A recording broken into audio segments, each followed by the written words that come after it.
প্রথম রমজানের সকালে মর্মান্তিক সড়ক দুর্ঘটনা ধলাইয়ে সিসিটিভিতে ধরা পড়ল বিভীষিকাময় দৃশ্য।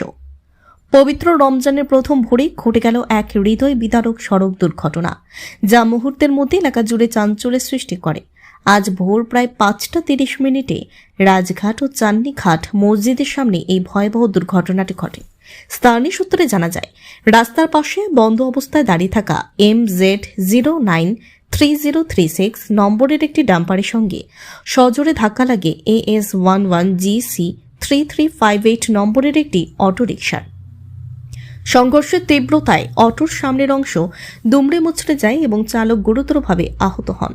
ঘটনার সিসিটিভি ফুটেজে দেখা গেছে অটোরিকশাটি দ্রুত গতিতে এসে নিয়ন্ত্রণ হারিয়ে ডাম্পারের পেছনে ধাক্কা মারে। দুর্ঘটনার পরপরই স্থানীয় বাসিন্দা ও প্রশাসনের তৎপরতায় আহত চালক অভিষেককে দ্রুত উদ্ধার করে শিলচর মেডিকেল কলেজ ও হাসপাতালে পাঠানো হয়।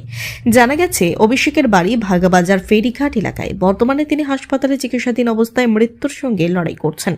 দুর্ঘটনাগ্রস্ত অটোরিকশাটি লায়লাপুর পুলিশ পেট্রোল পোস্টে নিয়ে রাখা হয়েছে।